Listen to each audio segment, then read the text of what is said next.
Hello everyone, welcome back to my channel. तो आज का हमारा जो टॉपिक है वो है लैंड रिसोर्स। लास्ट लेक्चर में मैंने आपको बताया था रिसोर्स एंड डेवलपमेंट के बारे में। ठीक है, रिसोर्स क्या होता है उसका क्लासिफिकेशन देखा था। देन हमने डेवलपमेंट ऑफ रिसोर्स पढ़ा।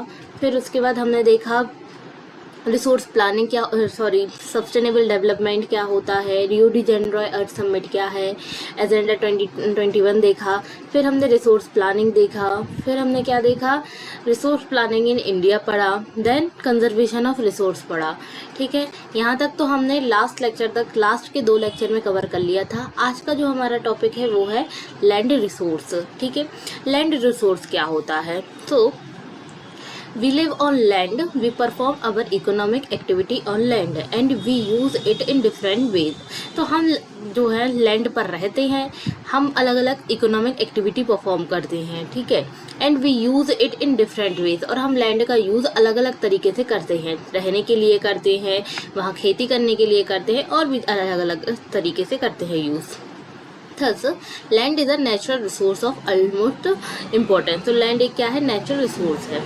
It support natural vegetation, wild life, human life, economic activity, transport and communication system. ये क्या करता है, किसको सपोर्ट करता है लैंड, वेजिटेशन को, नेचुरल वेजिटेशन को यानी कि प्राकृतिक वनस्पति को, वाइल्ड लाइफ जो जंगली जानवर के यानी जो जानवर का जो जीवन होता है उसको सपोर्ट करता है, ह्यूमन लाइफ को सपोर्ट करता है, इकोनॉमिक एक्टिविटीज़ परफॉर्म करता है। इकोनॉमिक एक्टिविटी कैसे कि जो नेचुरल वेजिटेशन होता है उसी के थ्रू तो हम अपनी क्या करते हैं, इकोनॉमिक एक्टिविटी परफॉर्म करते हैं। लाइक जैसे कि वुड है, वुड को काट कर हम उसको सेल करेंगे तो उससे जो हमें पैसे मिलेंगे तो वो हमारी जो है इकोनॉमिक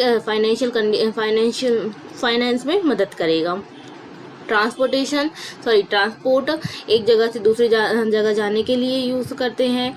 एंड कम्युनिकेशन सिस्टम, ये सभी हम लैंड के थ्रू ही करते हैं। ठीक है, however land is an asset of a finite magnitude, therefore it is important to use the available land for various purpose with careful planning. तो लैंड एक क्या है, एसेट है एक फाइनाइट मैग्नीट्यूड का, इसलिए हमें इसका बहुत ही अच्छे से यूज़ करना चाहिए। ठीक है, India has land under a variety of relief feature. India का जो लैंड है वो अलग अलग तरीके से यानी कि डिफाइन है, जैसे कि नेमली कैसे, माउंटेन्स है, प्लेट्यू, प्लेन्स एंड आइसलैंड। मतलब कि इंडिया के लैंड को अलग अलग टाइप से डिवाइड किया गया है। कहीं पे माउंटेन्स है, कहीं पे आपको पहाड़ देखने को मिलेंगे, तो कहीं पे आपको प्लेट्यूज यानी पठार देखने को मिलेंगी, कहीं पे प्लेन एरिया यानी कि मैदान टाइप का होगा, कहीं पे आइसलैंड होगा, ऐसा एरिया जो चारों तरफ क्या पानी से घिरा हुआ हो। ठीक है, about 43% of the land area is plain. लगभग जो 43% जो लैंड एरिया है वो किससे कवर है, देखो लगभग जो 43% जो एरिया है वो प्लेन से कवर है। ठीक है, मतलब कि हमारे इंडिया का जो टोटल एरिया है उसमें से 43% एरिया प्लेन से कवर है, प्लेन एरिया है। Which provide facilities for agriculture and industry, जिसका हम यूज़ किस लिए करते हैं,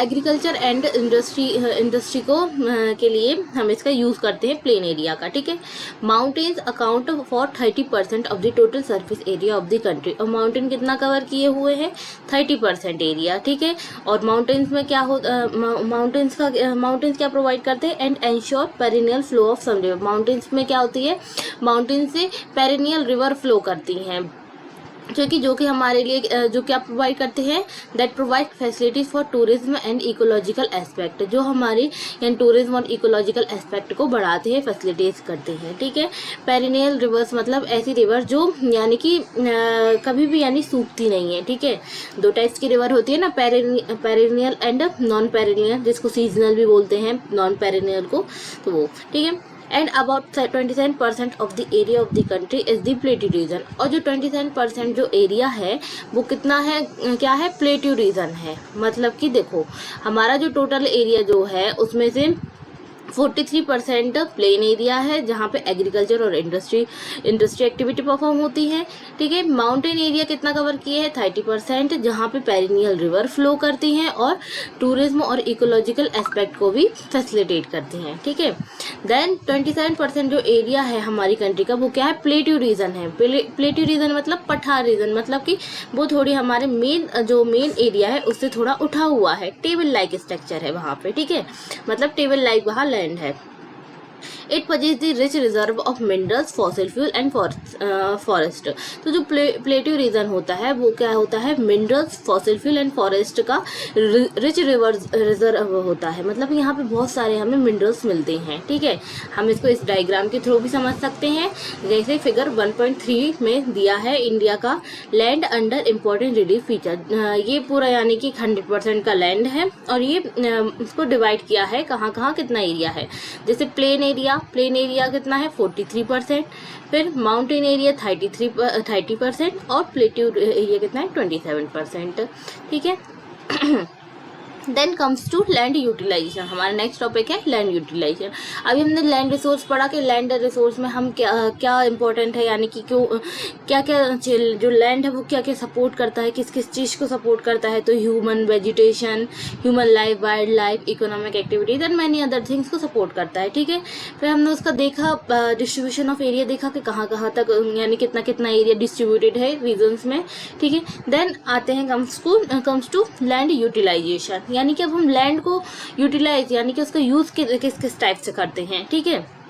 यूटिलाइजेशन यानी उसको यूज कितने प्रकार से करते हैं। तो land resource are use for the following purpose. First is forest. Land का सबसे पहले तो हम फॉरेस्ट के रूप में यूज करते हैं जहाँ जंगल होता है, ठीक है। सेकेंड क्या है, land not available for cultivation. ऐसा लैंड जो कि हम कल्टीवेशन के लिए यूज नहीं करते, तो वो सेकेंड कैटेगरी में आ जाएगा। उसमें कौन कौन से लैंड आ जाएंगे, जैसे कि barren land and waste land.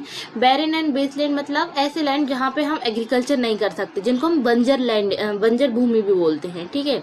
Second, land put to non agriculture use, example building, roads, factories etc. एक तो हो गया बैरन एंड वेस्ट लैंड जिसका हम कहीं किसी चीज के लिए ही यूज नहीं कर रहे हैं, ठीक है। और दूसरा होगा ऐसा लैंड जो कि हम एग्रीकल्चर एक्टिविटी परफॉर्म नहीं कर रहे हैं, पर फिर भी उसका यूज किस लिए कर रहे हैं, बिल्डिंग्स बनाने के लिए, रोड्स बनाने के लिए एंड फैक्ट्रीज बनाने के लिए, ठीक है। Third is other uncultivated land excluding fallow land, ठीक है। तो ये इसको 3 टाइप में फर्दर डिवाइड किया गया है। जैसे अनकल्टिवेटेड लैंड यानी वही कि हम उसको कल्टीवेशन के लिए यूज नहीं कर रहे और किसी यूज के लिए कर रहे हैं, तो किस किस में कर सकते हैं। जैसे फर्स्ट है permanent pasture and grazing land. हम कैसा कर सकते हैं उसको, परमानेंट पेस्चर यानी कि पूरी तरह से हम उसको जो गाय भैंस होती है उनको चराने के लिए उस लैंड का यूज कर सकते हैं। पेस्चर एंड ग्रेजिंग लैंड के लिए यूज कर सकते हैं, ठीक है। सेकेंड क्या है, land under miscellaneous tree crops groves not included nets on area. ऐसा लैंड जिनका हम यानी कि मिसलेनियस ही यूज करते हैं ट्री क्रॉप्स ग्रोव्स के लिए, ठीक है। थर्ड इज हमारा है कल्चरल वेस्ट लैंड। ऐसा लैंड जो कि कल्चरल वेस्ट लैंड हो गया है, left uncultivated for more than 5 agriculture years. यानी ऐसा लैंड जहाँ पे यानी 5 साल से खेती नहीं की गई हो, तो वो भी वो लैंड भी किस लैंड की कैटेगरी में आता है, अदर अनकल्टिवेटेड लैंड की कैटेगरी में आता है, ठीक है। फिर फोर्थ है हमारा फैलो लैंड्स। फैलो लैंड्स क्या होते हैं, तो इनको भी 2 टाइप में कैटेगराइज किया गया है, current fallow and other than current फैलो, ठीक है। करंट फैलो लैंड क्या होते हैं, तो लेफ्ट विदाउट कल्टीवेशन फॉर 1 और लेस देन 1 एग्रीकल्चर ईयर। ऐसे लैंड जिनको 1 या उससे कम साल में एग्रीकल्चर करके छोड़ दिया हो, तो ऐसे लैंड जो होते हैं वो करंट फैलो लैंड्स में आते हैं, ठीक है। Other than current fallow land, तो left uncultivated area for the past 1 to 5 agricultural year. यानी ऐसे लैंड जो कि 1 से 5 साल के बीच में, यानी कि एक ही बार बस वहाँ की हो, एग्रीकल्चर किया हो, बाकी फिर उसको 4-5 साल से क्या छोड़ दिया हो, वहाँ पे कोई भी यानी एग्रीकल्चर एक्टिविटी परफॉर्म नहीं की गई हो, तो ऐसे जो लैंड होते हैं वो किस लैंड की कैटेगरी में आते हैं, other than current fallow land की कैटेगरी में, ठीक है। Then comes to nets on area. Fifth हमारा जो लैंड यूटिलाइजेशन की जो कैटेगरी है वो है नेट शोन एरिया। तो इसके बेस पे क्या है, नेट शोन एरिया क्या होता है, the physical extent of land on which crops are sown harvested is known as net sown area. मतलब कि वो पर्टिकुलर एरिया जहाँ पे क्रॉप्स को क्या किया जा रहा है, शोन किया जा रहा है, मतलब उसको लगाया जा रहा है, हार्वेस्ट किया जा रहा है, काटा जा रहा है, यानी कि लगाने से लेकर के जब तक वो क्रॉप पक नहीं जा रही, जब तक हार्वेस्ट नहीं हो रही, जब तक की जो प्रोसेस होती है उसको क्या बोलते हैं, नेट शोन एरिया। ठीक है, तो area sown more than 1 in an agriculture year plus net sown area is known as gross cropped area. तो ये बताया गया है कि ऐसा एरिया जो कि यानी कि एक साल में देखो, sown more than once in an agriculture year, एक साल में दो से ज़्यादा बार जहाँ पे हम एक ही लैंड में एग्रीकल्चर करते हैं तो उसको क्या बोलते हैं, ग्रॉस क्रॉप्ड एरिया। ठीक है, मतलब इसको ऐसे समझो कि एक साल में हमने अगर उसी लैंड में 2 बार क्रॉप को लगाया है, क्रॉप को शोन किया है और काटा है, तो वो जो होगा क्या कहलाएगा, ग्रॉस क्रॉप्ड एरिया के नाम से जाना जाएगा। ठीक है, then comes to land use pattern in India. अब हम देखते हैं कि हमारे इंडिया में लैंड यूज यानी कि लैंड को किस किस टाइप से यूज किया जाता है, उसका पैटर्न क्या है।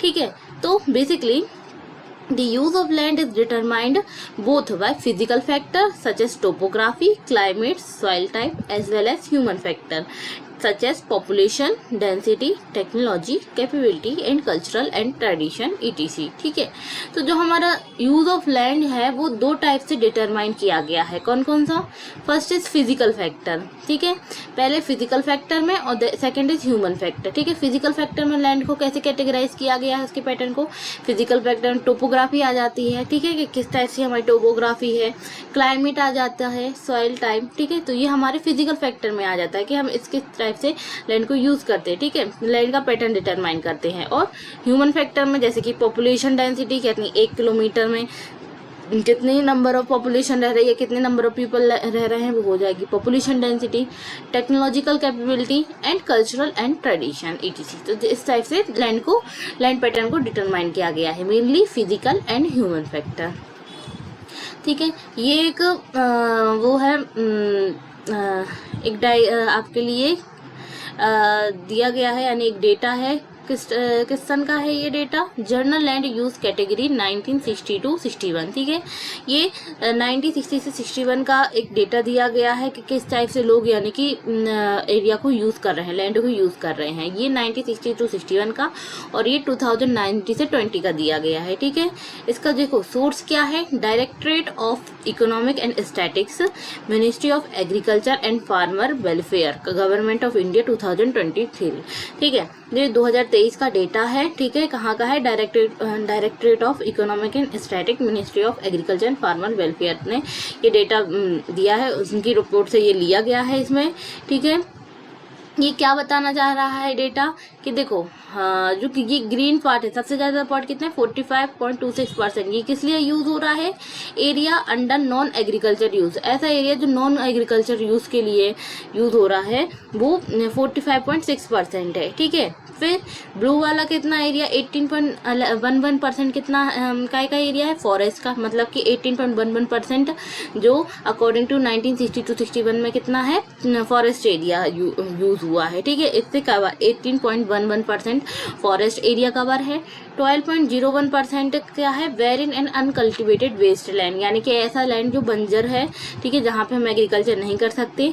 फिर 4.9% ये ग्रीन वाला यही है, सेम बता रहा है। ठीक है, फिर परमानेंट पेस्चर एंड ग्रेजिंग का एरिया ये बता रहा है 4.7 कि यहाँ पे यानी कि पेस्चर एंड ग्रेजिंग लैंड है, यहाँ पे यानी कि गाय जो भैंस या मवेशी जो होते हैं उनको चराते हैं। ठीक है, फिर ये जो है स्काई ब्लू, ये क्या बता रहा है, area under miscellaneous tree crops and groves वाला एरिया डिफाइन कर रहा है। फिर ये ऑरेंज वाला एरिया किस लिए कर रहा है, कल्चरल लेवल वेस्ट लैंड। ठीक है, फिर ये जो 3.50% वाला है, ये fellow other than current fellow, यानी कि ऐसे एरिया जो 1 से 5 साल तक यानी कि उनमें एग्रीकल्चर एक्टिविटी ही परफॉर्म नहीं की गई है, तो वो इस कैटेगरी में आएंगे। ठीक है, करंट फेलो यानी कि 1 साल ही बस की गई हो, फिर बाद में नहीं किया गया हो। ठीक है, और नेट शोन एरिया यानी कि वो टोटल एरिया जहाँ पे हम यानी कि शोन करने से लेके हार्वेस्ट करने की प्रोसेस जो होती है वहाँ पे, तो उस टाइप का जो कैटेगरी है वो ये वाली है, ठीक है, 45.6%। तो ये आप इससे समझ सकते हैं।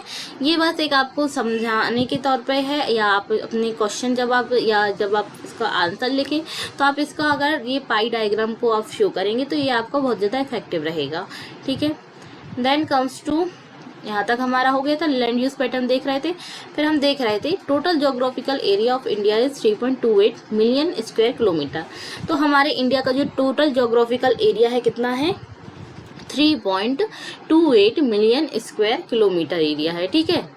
जिसमें से लैंड यूज डेटा की बात करें तो however is available only for 93% of the total geographical area. अगर देखो 3.28 मिलियन स्क्वायर किलोमीटर हमारा टोटल जोग्राफिकल एरिया है, मतलब कि इतना जो है हमारे पास लैंड है, ठीक है। जिसमें से तो हम इसको 100% समझेंगे, जिसमें से 93% बस जो हमारे पास जो लैंड है उसका डेटा है हमारे पास, ठीक है।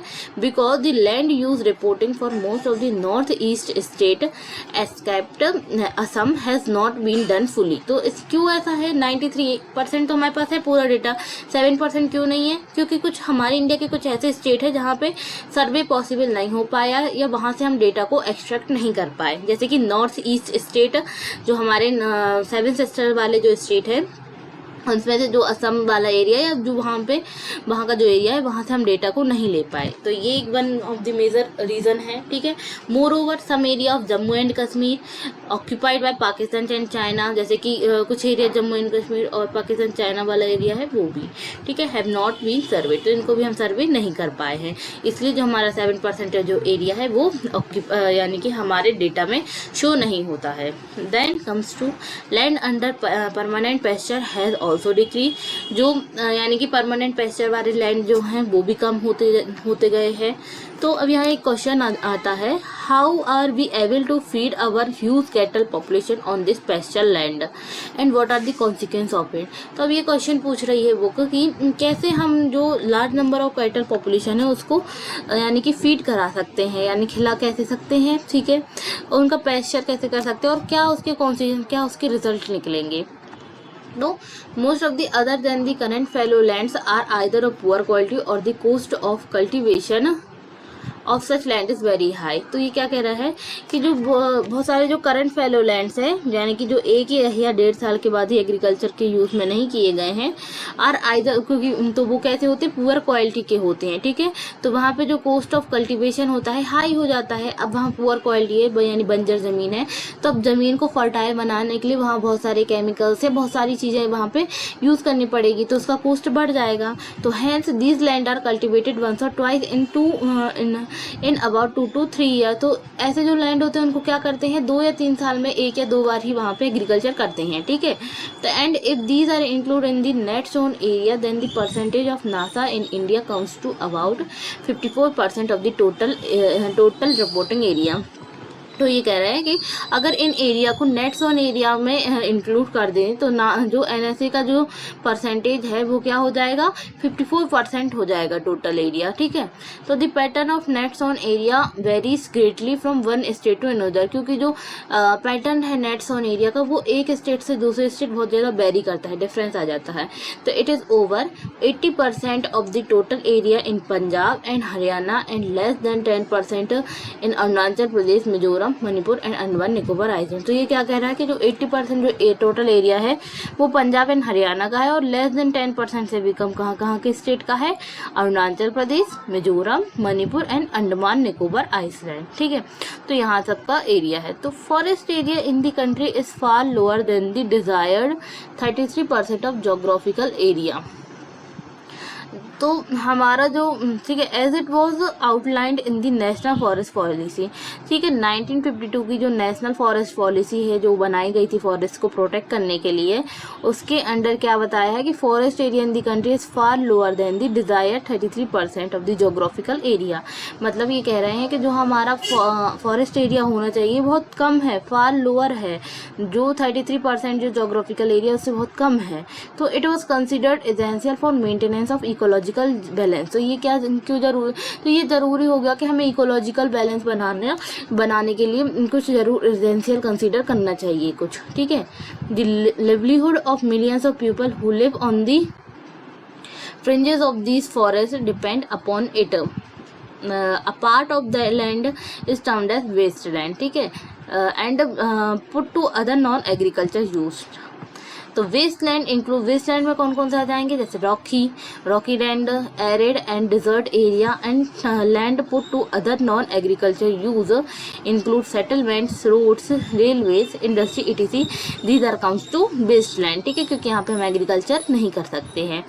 Continuous use of land over a long period of time without taking appropriate measures to conserve and manage it has resulted land degradation. और ये क्या कह रहा है कि अगर हम कंटिन्यूस यूज करेंगे, अगर हम लैंड का कंटिन्यूसली यूज़ करेंगे तो ये क्या करेगा, लैंड डिग्रेडेशन का एक बहुत ही मेजर एक कारण बन सकता है, क्योंकि उसके जो भी फर्टिलिटी यानी कि जो भी है वो सारी चली जाएगी। तो this in turn has serious repercussion on society and the environment. तो ये एक सोसाइटी और एनवायरनमेंट के लिए एक बहुत ही सीरियस एक कंसर्न है या एक मेजर प्रॉब्लम हो सकती है फ्यूचर में, ठीक है। So land degradation and conservation measure क्या करेंगे तो इनमें देख लेते हैं, ठीक है। वीडियो थोड़ा लंबा हो रहा है पर देख लेते हैं अपन, ठीक है। We have shared our land with the past generation. हमने अपना जो लैंड है वो पास्ट जनरेशन से यानी कि जो हमारी पिछली जो जनरेशन है उससे भी शेयर किया है, and will have to do so with the future generation, और हम अपनी आने वाली फ्यूचर जनरेशन के साथ भी शेयर करेंगे, ठीक है। तो 95% of our basic need for food, shelter and clothing are obtain from land. तो हमारी जो 95% जो बेसिक नीड होती हैं, फूड, शेल्टर, क्लॉथिंग यानी रोटी, कपड़ा, मकान, तो वो हमारी कहाँ किससे पूरी होती है, लैंड से ही पूरी होती है। तो human activity have not only brought about degradation of land but have also aggravated the pace of natural force to cause damage to land, ठीक है। Then some human activity such as, कुछ जैसे human activity है जैसे कैसे deforestation, overgrazing, mining and quarrying to have contributed significantly in land degradation. तो कौन कौन सी ऐसी एक्टिविटी हैं जो लैंड डिग्रेडेशन कर रही हैं, जैसे कि डिफॉरेस्टेशन यानी कि फॉरेस्ट का खत्म होना, ठीक है, यानी काटना फॉरेस्ट को, ओवरग्रेजिंग बहुत ज़्यादा यानी कि मवेशियों को ओवरग्रेज कराना, ठीक है, उनको यानी कि चराना, ठीक है, माइनिंग यानी बहुत ज़्यादा वो होना, माइन करना, ठीक है, and quarrying to have contributed significantly in land degradation। तो इन सब एक्टिविटी के कारण क्या लैंड डिग्रेड हो रहा, खत्म होता जा रहा है, ठीक है।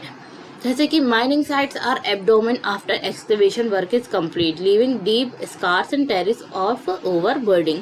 क्या होता है, जो माइनिंग साइट होती हैं उनको एक्सकेवेशन करके एक्सकेवेशन वर्क करके क्या ऐसे ही छोड़ दिया जाता है बिना कोई, क्योंकि देखो जब माइनिंग होती है तो वो डीप स्कार्स यानी डीप बहुत गहरे गहरे गड्ढे और टेरेसेस बन जाती हैं, ठीक है। तो उन्हें अपना यानी कि मटेरियल निकाल के वैसे ही छोड़ दिया, तो अब वो जो लैंड होता है वो किसी काम का नहीं होता है। तो इन स्टेट लाइक जैसे कि Jharkhand, Chhattisgarh, Madhya Pradesh and Orissa, deforestation due to mining have caused severe land degradation. तो जो ये स्टेट है जैसे झारखंड हो गया, छत्तीसगढ़, तो इनमें जो है जो डिफॉरेस्टेशन है बहुत ही बुरी तरह से इफेक्ट कर रहा है लैंड डिग्रेडेशन को, ठीक है। One of the mining condition also, ठीक है, इन स्टेट लाइक जैसे कि Gujarat, Rajasthan, Madhya Pradesh and Maharashtra, overgrazing and one of the main reason for land degradation. एक जो यानी ये स्टेट है यहाँ ओवरग्रेजिंग मेन कारण है, ठीक है। In state of Punjab, Haryana, western UP, Uttar Pradesh, over irrigation is responsible for land degradation due to water logging leading to increase in salinity and alkalinity in the soil. जो ये रीज़न है जैसे पंजाब, हरियाणा, वेस्टर्न यूपी, तो यहाँ पे क्या है ओवर इरिगेशन यानी बहुत ज़्यादा ओवर इरिगेशन मतलब सिंचाई हो जाना बहुत ज़्यादा, तो वो भी एक मेजर कारण है जिसके कारण क्या होता है सैलिनिटी और एल्कनिटी जो होती है वो बढ़ जाती है। The mineral processing like grinding of limestone for cement industry and calcite and soapstone for ceramic industry generate huge quantity of dust in the atmosphere। जैसे कि जो मिनरल प्रोसेसिंग वो होती हैं इंडस्ट्रीज होती हैं वो जब लाइमस्टोन को ग्राइंड करती है, लाइमस्टोन से ही सीमेंट बनता है, तो उससे क्या होता है कि बहुत ज़्यादा डस्ट वो क्रिएट होती है। And calcite and soapstone for ceramic industry generate huge quantity of dust in the atmosphere. It retard the process of infiltration of water into the soil, तो इससे and after it settles down on the land. तो in recent year industrial effluent as waste have become a major source of land and water pollution in many part of the country. ठीक है, तो there are many veg. तो अभी तुमने ये देखा कि लैंड डिग्रेडेशन के क्या कारण हैं। ठीक है, मेनली तीन या चार कारण हैं, ओवर ग्रेजिंग, डिफॉरेस्टेशन, माइनिंग। ठीक है, देन कम्स टू अब हम इसको सेव कंजर्व कैसे करें, तो इसके लिए मेन क्या है, एफॉरेस्टेशन कर सकते हैं।